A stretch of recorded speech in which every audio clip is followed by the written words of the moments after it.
Fusarium weaponization of its mycotoxin. Fusarium एक एस्कोमाइसिड fungi है that is notable for creating agricultural loss. ये एक ऐसी पैथोजेनिक फंजाई है जो कि एक वाइड वैरायटी ऑफ प्लांट्स जैसे ग्रास रिलेटेड जैसे सीरियल्स, वीट, बार्ली, राई, ये सब, फिर लेग्यूमिनस प्लांट्स जैसे बीन्स या सोलनेसी फैमिली की जैसे टोमेटो, पोटैटो, ये सारे, और ये timber as well as horticultural trees को भी इफेक्ट करता है. So this is a fungi that not only affects a wide variety of plants but also ये ये डेडली इसीलिए हो जाता है क्योंकि ये पैरासाइटिक मोड ऑफ न्यूट्रिशन तब करता है जबकि आसपास में होस्ट प्लांट मौजूद है. अगर होस्ट प्लांट नहीं है, ये जो एक सॉइल रिसाइडिंग फंजाई है, ये सॉइल में कोई भी ऑर्गेनिक मैटर के ऊपर सैप्रोफाइटिकली भी ये अपना गुजारा कर सकता है for many years. Not only it is a notable agricultural pathogen causing ill loss, मतलब 50% से भी ज्यादा, also it causes many a disease in human as well as other animals. अगर हम इसकी फ्यूसेरियम कंटामिनेटेड कोई भी फूड खा लेते हैं. ऐसे तो मतलब ये जो दिख रहा है एक ऑनियन की बल्ब है, तो ये बाहर से ही दिख रहा है कि इसमें कोई डिजीज है, पर अगर तो हम ये इसको कंज्यूम तो नहीं करेंगे. पर if we consume it accidentally, मतलब हम अगर ये फूड प्रिपेयर नहीं कर रहे, किसी और ने प्रिपेयर कर दिया गलती से इस ऐसे वाले इन्फेक्टेड प्लांट, तो इस कंडीशन में if you are consuming the infected portions of vegetables और सीरियल्स और सीरियल से बनी हुई फ्लोर, तो ये सारे अगर we are consume it, then normal people के लिए तो उतना डिजीज फॉर्म नहीं होता है, लेकिन जो इम्यूनो कॉम्प्रोमाइज्ड है, जिनकी इम्यूनिटी कम है, उनमें एक wide variety of disease create कर देता है depending upon the body condition. इसके अलावा भी मतलब अब वो फ्यूसेरियम की जो फंगल ग्रोथ है वो तो डिजीज क्रिएट करता ही है, उसके अलावा ये एक वाइड रेंज ऑफ माइकोटॉक्सिन भी प्रोड्यूस करता है. और ये जो माइकोटॉक्सिन है, मतलब जो फंगल टॉक्सिन है फ्यूसेरियम की, ये भी काफी, इसकी वैरायटी भी काफी है.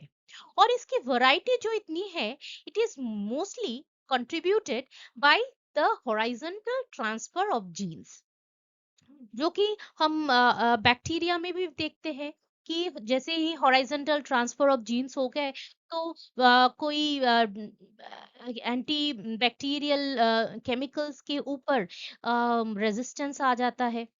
तो this horizontal transfer of gene is mostly responsible for creating a wide range of mycotoxins of fusarium.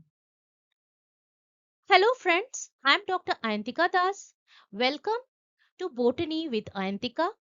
आज मैं डिस्कस करने वाली हूँ बीएससी और एमएससी सिलेबस की एक फंजाई को, फ्यूसेरियम, जिसकी मैंने ओवरव्यू और रिप्रोडक्शन और प्लांट डिजीज क्या क्या क्रिएट करता है और एनिमल डिजीज के ऊपर मैं ऑलरेडी वीडियो बना चुकी हूँ. इस वीडियो में I am going to only discuss about the mycotoxins. what are these mycotoxins, what are their chemical nature, as well as इसको कैसे ह्यूमन ने विपनाइजेशन करने की कोशिश की है.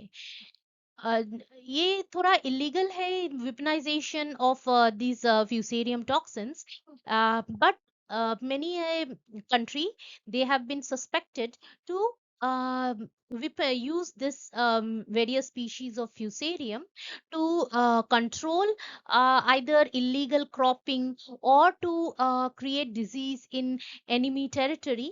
तो ये सब हम डिस्कस करने वाले हैं इस वीडियो में.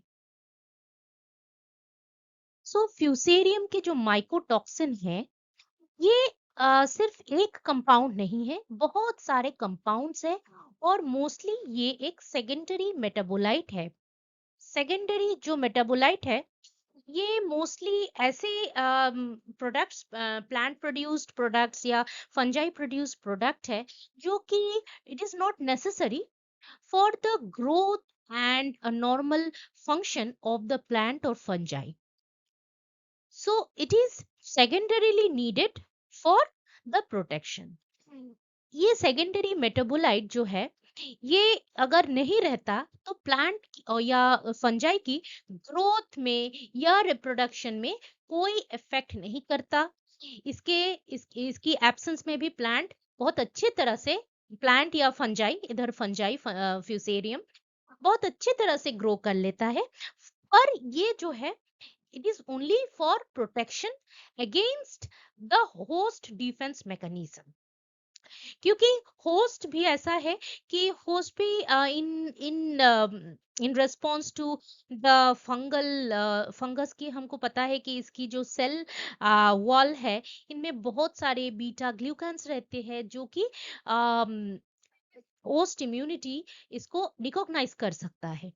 So in order to deter, in order to, it is a counter host response mechanism, I can say। जो होस्ट रिस्पॉन्स मैकेनिज्म है उसको नाकाम करने के लिए ऐसे टॉक्सिन्स क्रिएट कर देते हैं जो कि होस्ट को ही जाके अटैक करता है। तो ये जो फ्यूसेरियम है ये अपने ग्रोथ से पहले तो जाके कॉर्टिकल रीजन, फिर जाके जाइलम फ्लूएम में मतलब वास्कुलर रीजन में इन्फेक्ट करता है और वास्कुलर रीजन में प्रोफ्यूज ग्रोथ करके एक तो प्लांट को ये क्या करता है, ये प्लांट के जो न्यूट्रिएंट और वाटर एब्जॉर्ब कर लेता है। तो it is deriving, it is ये प्लांट में ग्रोथ करके ये प्लांट से जितना भी खाना पानी प्लांट को मिलना था वो अपने ग्रोथ के लिए यूज कर रहा है। That is number one. और इस वजह से क्या हो रहा है, प्लांट मर जा रहा है, इसकी यील्ड लॉस हो रही है। क्योंकि नेचुरली अगर फोलिएज मतलब पत्ते जो है पत्ते गिर जाएंगे, स्टेम में रॉटिंग या विल्टिंग हो जाएगी, तो यील्ड लॉस मतलब फ्रूटिंग तो होगी ही नहीं, तो काफी यील्ड लॉस हो जाती है। इसके अलावा भी ये माइकोटॉक्सिन्स जैसे क्रिएट करता है। तो ये माइकोटॉक्सिन हर एक metabolic process of the plant को इफेक्ट करता है। कैसे करता है नेक्स्ट स्लाइड में मैं बताती हूँ। लेकिन जो है ये सेकेंडरी जो मेटाबोलाइट है ये हॉरिजॉन्टल जीन ट्रांसफर से इसकी जो वैरायटी है, डिफरेंट टॉक्सिन्स की वैरायटी है, ये इंक्रीज हो जाता है ऐसे हॉरिजॉन्टल जीन ट्रांसफर से। माइकोटॉक्सिन के अलावा भी फ्यूसेरियम जो है बहुत सारे दूसरे प्रोडक्ट्स भी तैयार करते हैं, mostly the sterols. Plant Fusarium के अलावा मतलब फंगस के अलावा भी प्लांट भी बहुत सारे स्टेरॉल्स तैयार करते हैं जो कि ह्यूमन में या एनिमल्स में जो कोलेस्टेरॉल है वैसा ही सेम फंक्शन करता है, मतलब it is a structural protein. और ये जो स्टेरॉल्स फ्यूसेरियम तैयार करता है mostly commonly they are ergosterol, campesterol and sitosterol. तो ये तीन फाइटोस्टेरॉल और या we can say mycosterol, it is produced by Fusarium. अब जो एर्गोस्टेरॉल है, ये वाली ergosterol, that is a structural protein in the cell membrane. Fusarium की जो सेल मेम्ब्रेन है तो इसमें एक structural protein just like cholesterol in human, तो ऐसे ही एर्गोस्टेरॉल फ्यूसेरियम की सेल मेम्ब्रेन की एक स्ट्रक्चरल प्रोटीन है। और एर्गोस्टेरॉल ह्यूमन के लिए भी फायदेमंद है क्योंकि this ergosterol is a vitamin D2 precursor. तो एर्गोस्टेरॉल जो है ये विटामिन D2 की प्रिकर्सर है। तो ये अगर हम इसको एक्सट्रैक्ट कर सकते हैं तो it is very essential and very economically important for human being. और एर्गोस्टेरोल क्योंकि ये एक स्ट्रक्चरल प्रोटीन है इन द सेल वॉल, तो कोई भी फंगीसाइडल केमिकल जो है, जैसे फॉर एग्जांपल एम्फोटेरिसिन बी, ये क्या करता है, एर्गोस्टेरोल को ही टारगेट करता है। तो एर्गोस्टेरोल की स्ट्रक्चरल ब्रेकडाउन होने से सेल मेम्ब्रेन में होल्स हो जाते हैं, और ऐसे जो फंगस है फ्यूसेरियम, ये पेरिश कर जाता है, मतलब इसको खत्म कर सकते हैं हम लोग।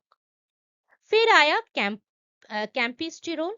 कैंपिस्टिरोल भी एक नॉन टॉक्सिन सेकेंडरी मेटाबोलाइट है, जो कि ह्यूमन पॉइंट ऑफ व्यू से ये काफी इम्पोर्टेंट है, क्योंकि ये जो कैंपिस्टिरोल इसमें कोलेस्ट्रॉल लोअरिंग एबिलिटी भी है, और ये एंटी कार्सिनोजेनिक भी देखा गया है, और ये एंटी इन्फ्लेमेटरी भी है।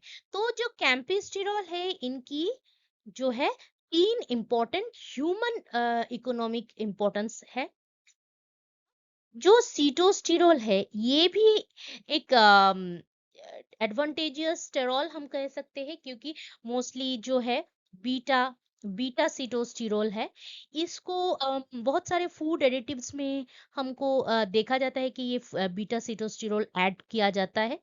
और ऊपर से जो बीटा सीटोस्टिरोल है, ये कभी कभी फार्मास्यूटिकल इम्पोर्टेंस भी है, क्योंकि ये ब्लड थिनर जो मेडिसिन होते हैं, जो जिनको डायबिटिक पर्सन है और जिनकी कोलेस्टेरॉल भी बढ़ी हुई है, तो उनको ब्लड थिनर दिया जाता है। तो that beta sitosterol is a very important component of this blood thinning medicine. अब जो हमारा जो मेन टॉपिक है, toxins. So we see that fusarium produces a variety of toxin, out of which zearalenone, zearalenone, फ्यूमोनीसिन, ट्राइकोथीसिन, फिर फ्यूसारुबिसिन, ये सारे जो है ये काफी इंपॉर्टेंट है। और T2 टॉक्सिन भी काफी इंपॉर्टेंट है, क्योंकि इस पे बहुत ज्यादा रिसर्च हुआ है। ये सारे बहुत सारे पेपर्स आपको ये सारे टॉक्सिन्स पे मिल जाएंगे। तो ये जो सारे स्पीशीज है, these species usually produce toxins. So Fusarium जो है, इसकी बहुत सारे टाइप स्पीशीज बनी हुई है। फॉर्मा स्पेशियलिस भी बोल सकते हैं हम इसको। तो इनमें से मतलब अगर 1000 स्पीशीज ऑफ फ्यूसेरियम में से बहुत सारे ऐसे स्पीशीज है जो कि कॉमन कैरेक्टरिस्टिक है उनमें। तो उन सारे स्पीशीज को एक साथ क्लब करके उसको बोला जाता है फॉर्मा स्पेशियलिस। मुझे ठीक से अभी याद नहीं है, 7 या 8 ऐसे फॉर्मा स्पेशियलिस है फ्यूसेरियम की। तो ऐसे ही फ्यूसेरियम को थोड़ा क्लस्टर किया गया है, और इतने सारे स्पीशीज में से ये थोड़े ही जो स्पीशीज है, ये टॉक्सिन प्रोड्यूस करता है। तो सारे जो फ्यूसेरियम जीनस के सारे जो स्पीशीज है, वो सारे प्रोड्यूस नहीं करते हैं। ये जो सारे स्पीशीज है, these are very important because they produce this type of toxins. So mycotoxin जो जितने भी फ्यूसेरियम के हैं, उसके सिम्टम वो क्या मतलब इफेक्ट करता है। नॉर्मली ह्यूमन स्किन या म्यूकस मेम्ब्रेन में ये एक इरिटेंट के टाइप का काम करता है।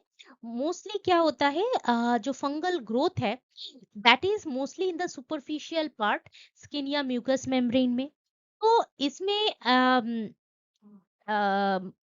टॉक्सिन्स अगर छोड़ते हैं, तो that toxin is a very skin irritant. और म्यूकस मेम्ब्रेन में अगर छोड़ते हैं, तो मतलब जैसे गैस्ट्रोइंटेस्टाइनल ट्रैक हो गया, तो उसमें it is acting like an emetic. अब एमेटिक क्या है? एमेटिक मतलब कोई भी सब्सटेंस जो उल्टी करा देता है, तो it is a emetic also. From that इसकी बहुत सीरियस कॉन्सिक्वेंस भी है, जैसे इसकी म्यूटाजेनिक पोटेंशियल है। म्यूटाजेंस वो होते हैं जो कि हमारे जो क्रोमोसोम्स है ना, हमारे जो क्रोमोसोम्स है, जो कि सेल के अंदर रहती है क्रोमोसोम्स, उसमें क्या करता है, म्यूटेशन क्रिएट कर देता है। अब अगर नॉनसेंस म्यूटेशन या साइलेंट म्यूटेशन ऐसा है, तो वो तो ज्यादा इफेक्ट करता नहीं है। लेकिन अगर ये म्यूटेशन मतलब बहुत सीरियस टाइप के कोई एक म्यूटेशन से एक सीरियस टाइप के प्रोटीन जो है, फॉर एग्जांपल एनी एंजाइम या हार्मोन की सिंथेसिस बंद हो जाती है, या कोई भी ऐसा प्रोटीन जो कि intermediate in the cell signalling, ऐसे केसेस में this is a very difficult situation. मतलब इट इज अ वेरी ये काफी मतलब हार्म कर सकता है बोथ प्लांट्स और एनिमल्स में। So toxins, the most important point is that this is a mutagen, ये एक म्यूटाजेन है। ऊपर से इसकी और भी छोटे छोटे इफेक्ट्स है, जैसे प्रोटीन सिंथेसिस बंद कर देता है, स्किन में अगर जो है इसमें नेक्रोसिस करता है। मतलब ये जो है ये माइटोकॉन्ड्रिया को डैमेज करता है। तो माइटोकॉन्ड्रिया अगर डैमेज हो रहा है तो नेचुरली इसमें जो सिट्रिक एसिड साइकिल है ये बंद हो जाता है। तो क्या होता है, कार्बोहाइड्रेट जो है उसकी ब्रेकडाउन बंद हो जाती है। तो एटीपी सिंथेसिस जो है वो ठप पड़ जाता है। ऊपर से अगर माइटोकॉन्ड्रिया में डैमेज हो गई तो ये नेक्रोसिस स्टार्ट हो जाता है। क्योंकि हमको पता है जो एपोप्टोसिस है या प्रोग्राम्ड सेल डेथ है,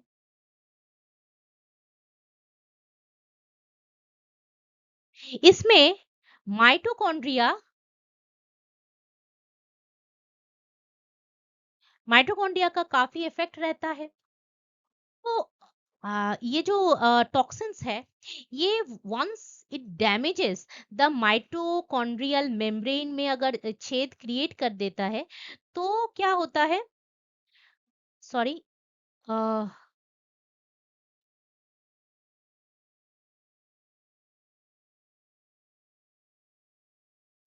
तो ये जो mitochondria, suppose this is a mitochondria, तो इसमें अगर छेद आ जाते हैं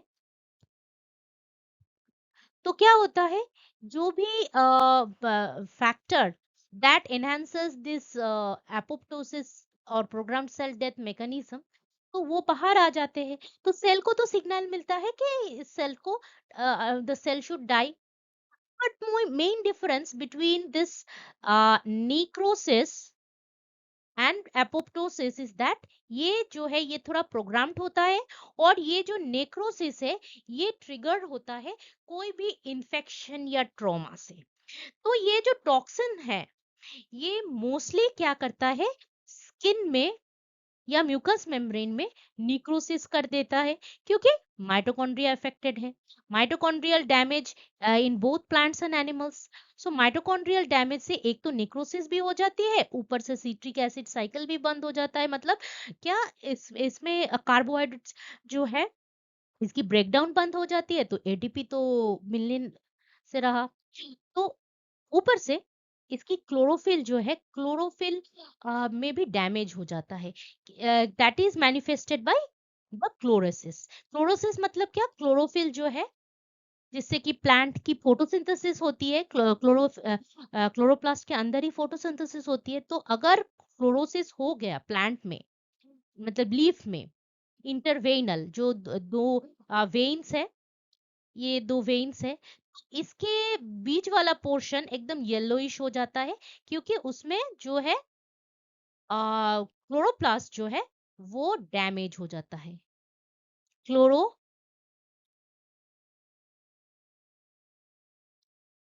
क्लोरोप्लास्ट जो है वो डैमेज हो जाता है। तो अपार्ट फ्रॉम ऑल दिस, ये जो है डॉम या डॉन या वोमिटॉक्सिन जो है ये काफी इम्पोर्टेंट है, क्योंकि ये जो है ये mostly it is known for its toxicity for towards animals and human. और इसमें क्या होता है कि मल्टीपल इफेक्ट्स देखा जाता है। इफेक्ट्स जो है मैं नेक्स्ट स्लाइड में बताती हूँ। तो जो फ्यूसेरियम हेड ब्लाइट है, फ्यूसेरियम हेड ब्लाइट, सॉरी, जो फ्यूसेरियम हेड ब्लाइट है, जो कि सीरियल्स जैसे वीट, बार्ली, मिलेट, सो ऐसे वाले जो सीरियल्स है उनमें देखा जाता है। तो वो वाले अगर हम इन्फेक्टेड सीरियल्स की डायरेक्ट यूज कर लेते हैं या फ्लोर बना के खाते हैं, तो हमको क्या मिल जाता है, ये डॉन टॉक्सिन या वोमिटॉक्सिन, जो कि हमारे मल्टीपल ऑर्गन्स में जाके उनमें डैमेज कर देता है। मोस्टली जो फ्यूसेरियम है उसकी इन्फेक्शन से तो स्किन म्यूकस मेम्ब्रेन अफेक्टेड होता है, लेकिन ये जो टॉक्सिन है ये अ, जो अपना स्मॉल इंटेस्टाइन में एब्जॉर्ब हो जाता है और it is creating problem in multiple metabolic processes. So और एक इम्पोर्टेंट जो है जियारलोनिन, तो ये इसकी जो है एस्ट्रोजेनिक एक्टिविटी है। मतलब क्या, एस्ट्रोजेनिक मतलब estrogen is a female hormone. तो एस्ट्रोजन की अगर मतलब कम भी हो तो भी it is not very good for our human body, और इसकी इसकी अगर ज्यादा भी हो जाता है तो भी इट क्रिएट्स प्रॉब्लम। सो अगर मतलब इसकी एस्ट्रोजेनिक एक्टिविटी है तो मोस्टली ये जो है प्रेग्नेंट फीमेल में अबॉर्शन क्रिएट कर देता है, या मेल में फेमिनाइजेशन भी कर सकता है। तो ये जो है, ये एस्ट्रोजेनिक एक्टिविटी बहुत ही इंपॉर्टेंट है। और डोम टॉक्सिन जो है, डोन टॉक्सिन, ये भी काफी इंपॉर्टेंट है, मतलब काफी बार इस पे क्वेश्चंस आ जाते हैं जियालोन और डॉन पे। ये जो है, इसकी हम देख रहे हैं कि ये जो है कॉर्टिकल रीजन, तो कॉर्टिकल रीजन में इन्फेक्ट करने के बाद जो है ये वाली पोर्शन जो है, या ये वास्कुलर एलिमेंट है, इसमें हम देख रहे हैं कि काफी इन्फेक्शन है। तो अब हम देखते हैं इसको बायोलॉजिकल वॉरफेयर में कैसे क्यों यूज किया जाता है।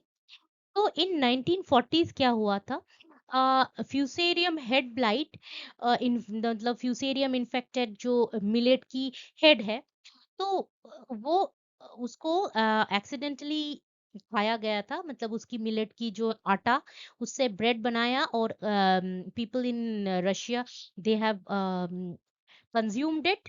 तो क्या हो गया था उनको, ये एलिमेंट्री टॉक्सिक एल्यूकिया हो गया था। एलिमेंट्री टॉक्सिक एल्यूकिया एक ऐसी डिजीज है जो कि द फंगल टॉक्सिन क्रिएट करता है। तो पहले ही मैंने बताया था कि टॉक्सिन जो है ये अपना जो इंटेस्टाइन है, स्मॉल इंटेस्टाइन में एब्सॉर्ब्ड होता है। तो after it is getting absorbed in the intestine, ये ब्लड में एब्सॉर्ब हो जाता है। और वंस कोई भी टॉक्सिन या कोई भी चीज ब्लड में आ जाता है तो it can be transported to every part of the body. पूरा जो बॉडी है तो इजीली ट्रांसपोर्टेड हो जाता है। तो ये जाके क्या करता है, बोन मैरो में इफेक्ट करता है। और हमको पता है कि बोन मैरो में आरबीसी, डब्ल्यूबीसी सारे जो है प्रोड्यूस होते हैं। ये क्या करता है, उधर जाके जो है अपना ल्यूकोसाइट, जो कि एक टाइप ऑफ ब्लड सेल्स है ब्लड में, तो हमको पता है कि apart from protein and other nutrients, blood में काफी सेल्स भी रहते हैं that are very much essential for immunity as well as for conducting the gases. तो ये जो है मतलब कार्बन डाइऑक्साइड ऑक्सीजन को कंडक्शन में भी इफेक्ट करता है। अगर ल्यूकोसाइट से कम हो जाते हैं तो समझो कि कितना इफेक्टेड हो जाता है मतलब ह्यूमन बॉडी। सो ऐसा देखा गया था कि जो है ल्यूकोसाइट काफी कम हो जाते हैं ये वाले टॉक्सिन्स के खाने से, मतलब इन्फेक्टेड फूड खाने से। सो अपार्ट फ्रॉम मिलेट, ये व्हीट फ्लोर भी अगर इन्फेक्टेड फ्यूसेरियम इन्फेक्टेड हेड से अगर हम व्हीट फ्लोर निकालते हैं तो भी ये सिम्टम्स देखा जाता है।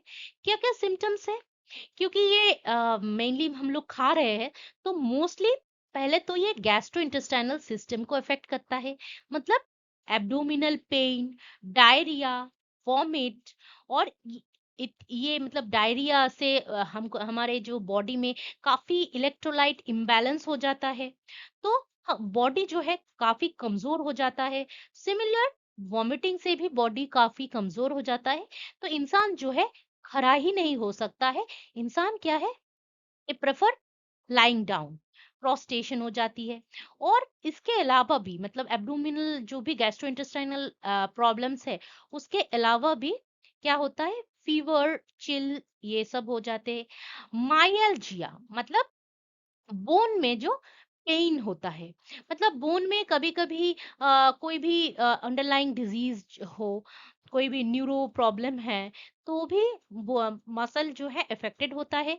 पर माइल्जिया में ये सारे जो है बिना कोई डिजीज के, अगर जो मतलब न्यूरोजेनिक डिजीज के अगर मसल में पेन होता है, तो वैसे वाले पेन को माइल्जिया बोलते हैं।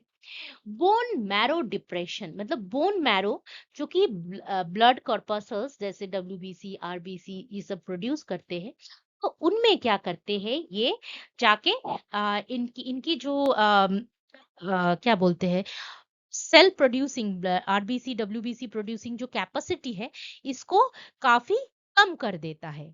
और जो है ग्रैन्युलोसाइटोपेनिया मतलब ग्रैन्युलोसाइट्स जैसे न्यूट्रोफिल, यूसिनोफिल, बेसोफिल जो भी है ना हमारे इम्यून बॉडी इम्यूनिटी के लिए, तो वो सारे जो ग्रैन्युलोसाइट है उसकी जो प्रोडक्शन है वो रिड्यूस कर देता है।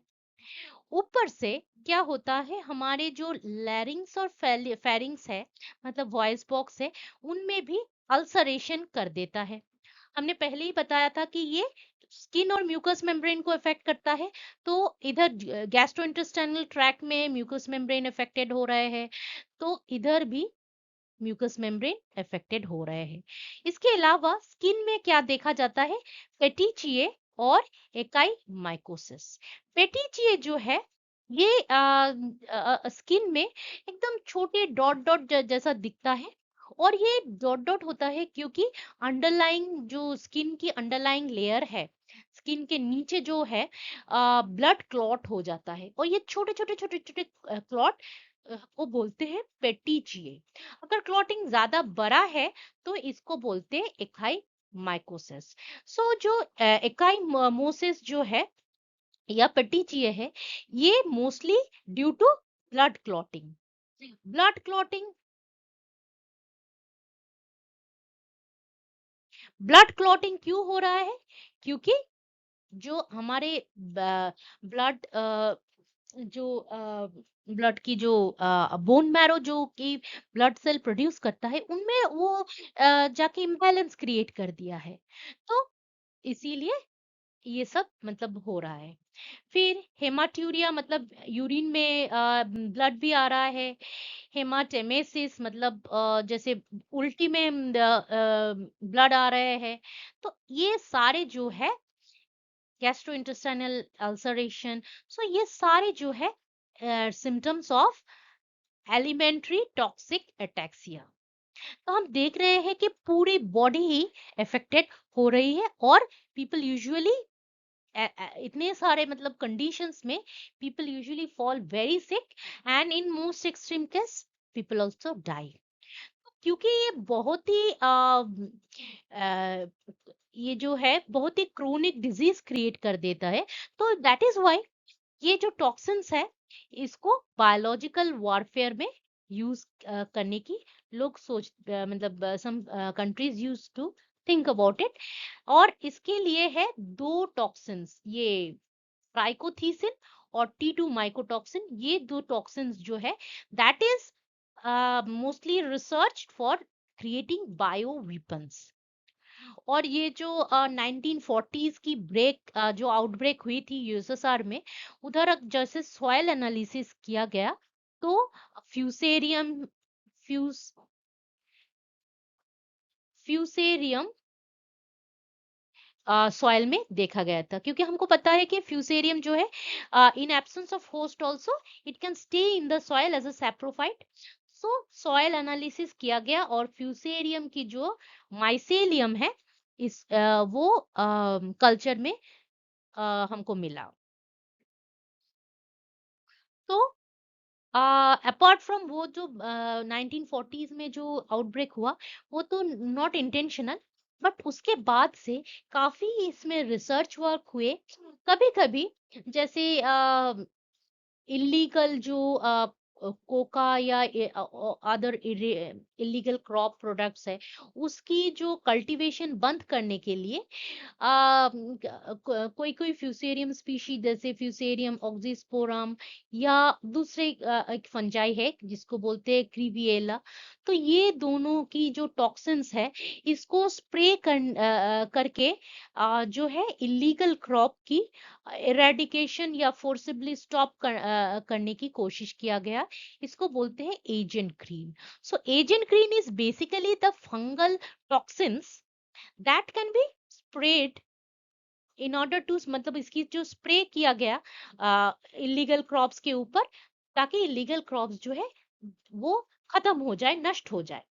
तो ये तो बहुत ही पॉजिटिव एस्पेक्ट है that can be used by the government. Apart from that, कभी कभी एनिमी स्टेट में भी जाके ये जो है टॉक्सिन्स जो है that can be used to attack the enemy, जिसको बोलते हैं येलो रेन, जो कि साउथ ईस्ट एशियन कंट्रीज में काफी देखा गया है। I won't mention the name of the country, but who is producing this, but Laos, Kampuchea, Afghanistan में ऐसे येलो रेन जो है ये काफी देखा गया है। एंड दो this is used as a weapon, but biological weapon convention जो है इसके तहत ये सब टोटली इलीगल है, but many a country are using this biological weapon, these mycotoxins as biological weapon also. So that was all about this weapon, how weaponization of the fungal mycotoxins. I have made videos on other fusarium related videos, जैसे fusarium की एक overview, morphology and इसकी जो reproduction है, plant में क्या क्या disease create करता है, ह्यूमन में क्या क्या डिजीज क्रिएट करता है, इसकी इकोनॉमिक इम्पोर्टेंस क्या है, all those video link I have put in the description box along with the link of the all the fungus related video. मैं ऐसे ही botany BSc MSc related topic पे video बनाती हूँ। If you like this video, please share it with your friends. Subscribe to my channel, hit the like button, और कोई भी comment query है या कोई भी फीडबैक देना चाहेंगे क्या नया वीडियो मुझे बनाना है, तो you can write it in the comment section.